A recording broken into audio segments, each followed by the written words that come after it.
Assalamualaikum warahmatullahi wabarakatuh. Baiklah, saya di sini akan mempresentasikan PPT saya yang berjudul jenis-jenis modal. Jenis-jenis modal perusahaan. 1. Menurut akuntansi, modal adalah selisih antara aktifan dan kewajiban. 2.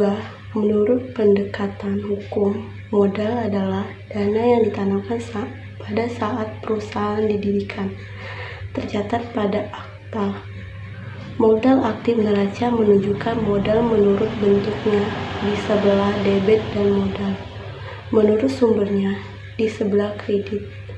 Modal aktif neraca debit bentuknya modal pasif neraca. Kredit sumbernya pembagian modal aktif. 1. Aktifan lancar. 2. Aktifan tetap.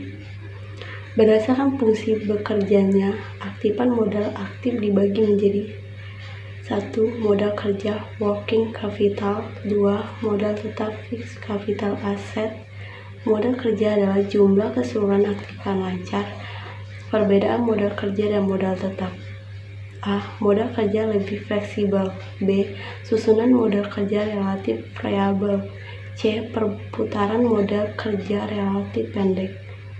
Modal pasif dilihat dari sumbernya. Modal pasif dapat dibedakan menjadi 1. Modal sendiri, modal badan usaha. 2. Modal asing, pinjaman atau kreditur.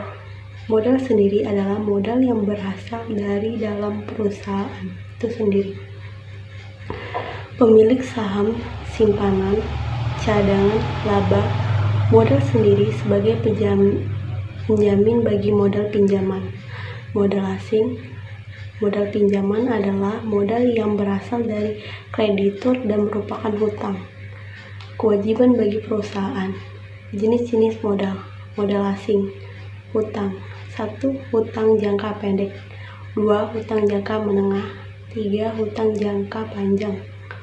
Modal sendiri. 1. Modal saham. 2. Cadangan. 3. Keuntungan.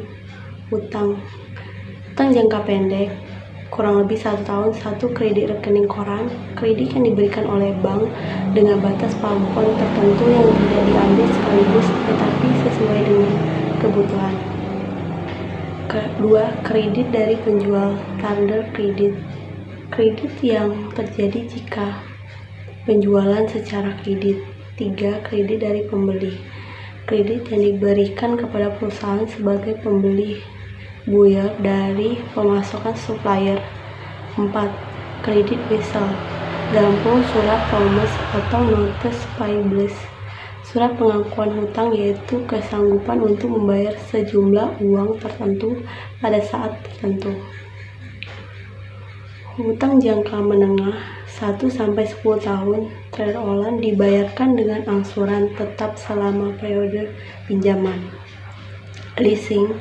Persetujuan atas dasar kontrak di mana pemilik aktifan dan lessor menginginkan pihak lain leasing untuk menggunakan jasa dari aktifan tersebut selama periode tertentu dan hak atas aktifan tetap pada lessor. Modal asing jangka panjang kurang lebih 10 tahun. 1. Pinjaman obligasi bond bond. Pinjaman di mana debitur mengeluarkan surat pengakuan hutang yang mempunyai nominal tertentu. 2. Selama masa pinjaman, debitur akan memberikan sejumlah uang yang besarnya tetap. 3. Pokok pinjaman akan dikembalikan pada akhir masa pinjaman. 2. Pinjaman hiptek. Kreditur diberikan hak hiptek terhadap suatu barang tidak bergerak, agar bila debitur tidak memenuhi kewajiban, barang itu akan dijual dan dari hasil penjualan dapat digunakan untuk menutup tagihannya. Agar bila debitur tidak memenuhi kewajiban, barang itu dapat dijual dan dari hasil penjualan dapat digunakan untuk menutup tagihannya. Modal sendiri. 1. Saham biasa common stock. Memberikan keuntungan berupa dividend pada saat perusahaan mendapatkan laba. Memiliki hak suara. 2. Saham preferred atau saham istimewa atau saham prioritas. (fresh stock), memberikan prioritas lebih dahulu untuk mendapatkan independen sebelum pemilik saham biasa. Prioritas lebih dahulu untuk mendapatkan independen sebelum pemilik saham biasa.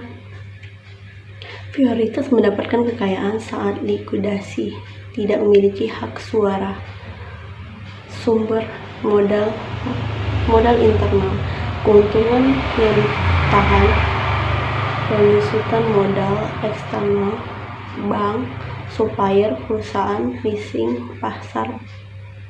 Modal kerja work capital, yaitu modal yang dibutuhkan untuk menjalankan kegiatan perusahaan sehari-hari atau untuk menjaga kontinuitas usaha perusahaan. Contoh, untuk membeli bahan baku, membayar tenaga kerja, membayar hutang dagang. Konsep modal kerja, konsep kuantitatif gross coverage, konsep kualitatif, dan konsep fungsional. Berikut pengertian konsep modal kerja. Konsep kuantitatif, konsep ini menitik beratkan pada jumlah yang diperlukan untuk mencukupi kebutuhan perusahaan dalam membiayai operasinya yang bersifat rutin. Dalam konsep ini menganggap bahwa modal kerja adalah jumlah aktifan lancar (gross working capital). Total modal kerja sama dengan total aktifan lancar.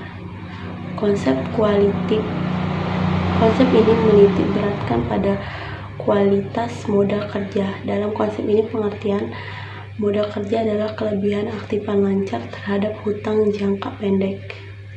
Definisi ini menunjukkan margin of rotation atau tingkat keamanan dari kreditur jangka pendek serta menjamin kelangsungan operasi perusahaan di masa datang. Modal kerja sama dengan total AL dan total HL. Singkatan dari AL itu sendiri adalah aktifan lancar, kalau HL adalah hak lancar. Konsep fungsional, konsep ini menitik beratkan pada fungsi dari dana yang dimiliki dalam rangka menghasilkan pendapatan (laba) dari usaha pokok perusahaan.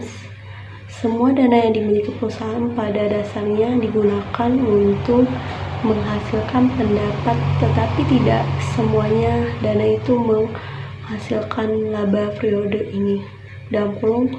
Quote income. Pentingnya modal kerja. 1. Memungkinkan perusahaan dapat beroperasi dengan efisien. 2. Memungkinkan perusahaan memberikan syarat kredit kelangganan. 3. Memungkinkan perusahaan mempunyai persediaan dalam jumlah yang cukup.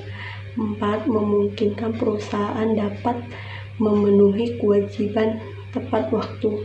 5. Melindungi perusahaan dari krisis modal kerja. Baiklah, sekian presentasi dari saya. Ucapkan terima kasih banyak.